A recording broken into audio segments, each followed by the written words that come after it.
श्री दत्तात्रेय प्रभू महाराज की जय।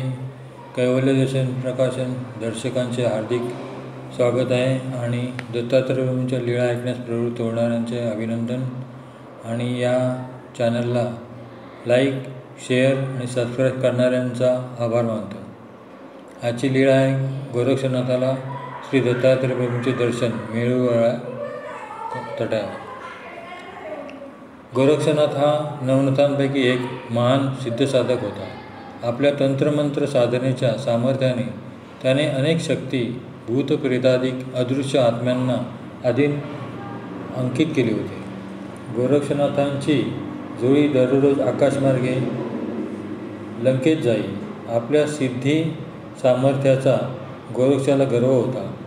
तेव्हा एकदा श्री दत्तात्रेय प्रभू मेरुवाळा तलावाकाठी बसले असताना गोरक्षाची जोडी आकाशातून जाताना दिसली। श्री दत्तात्रेय प्रभूंनी आपला एक खडावा आकाशात भिरकावला व झोळीला घेऊन तो खडावा खाली आला। श्री दत्तात्रेय प्रभूंनी आपले भिक्षापात्र झोळीत ठेवले आणि पुन्हा तिला आकाशमार्गे पाठवले। झोळी भिक्षा घेऊन आकाशमार्गे प्रथम माहूरला आली। श्री दत्तात्रेय प्रभूंनी आपले पात्र काढले व गोरक्षनाथाची झोळी पाठवून दिली। आज नेहमीपेक्षा खूप उशीर झाला होता। गोरक्षनाथाने झोळी येताच आपल्या सिद्धी सामर्थ्याने हा प्रकार जाणण्याचा प्रयत्न केला। तेव्हा त्याला कळले की वाटेत सह्याद्री पर्वतावर झोळी उतरवली गेली होती। तेथून कोणीतरी अज्ञात व्यक्तीने आपले भिक्षापात्र त्याच्यात ठेवले ते भरेना म्हणून पुनश्च पाकसिद्धी करून पात्र भरावे लागले। निश्चयच ती अज्ञात व्यक्ती आपल्यापेक्षा सामर्थ्यवान असेल काय, पाहूया असा विचार करून आपल्या सामर्थ्याच्या गर्वाने भरलेल्या गोरक्षनाथाने माहूरगडावर प्रयाण केले। तिथे मेरुवाळा सरोवराकाठी श्री दत्तात्रेय प्रभू आसनस्थ होते। त्यांच्या अनुपम सौंदर्याने लावण्याकडे पाहत गोरक्षनाथाने तर्क केला की निश्चितच याच पुरुषाने आपली झोळी उतरवली असावी। त्याने जवळ जाऊन मोठ्या अहंकाराने श्री दत्तात्रेय प्रभूंना विचारले, आपणच माझी झोळी खाली उतरवली होती का? श्री दत्तात्रेय प्रभूंनी स्मित हास्य उत्तर दिले, होय।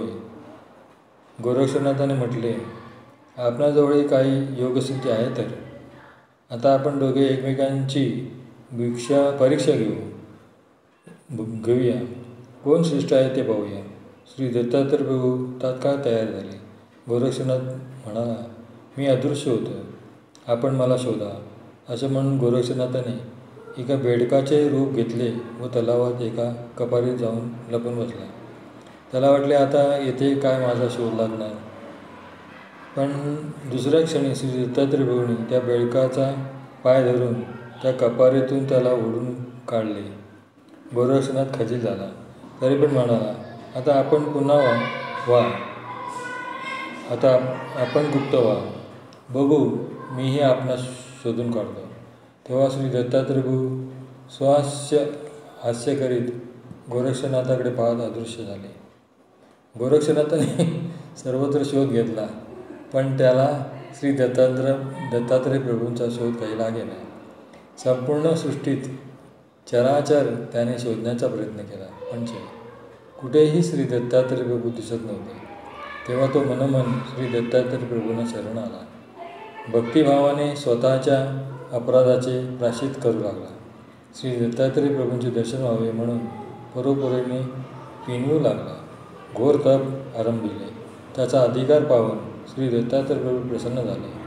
पुन्हा गोरक्षनाथाला दर्शन दिले। गोरक्षाला अपार समाधान वाटले। गोरक्षनाथाने सर्व सिद्धी साधनांचा त्याग केला आणि मोक्षप्राप्तीचा उपाय सांगावा म्हणून विनवले। श्री दत्तात्रेय प्रभूंनी त्याला ब्रह्मविद्या उपदेश दिला। तो बोधवंत झाला। तेव्हापासून 84 सिद्ध नवनाथ हे सर्व दत्तात्रेय प्रभूंपासूनच प्रभूंना गुरु मानू लागले। श्री दत्तात्रेय प्रभू महाराज की जय।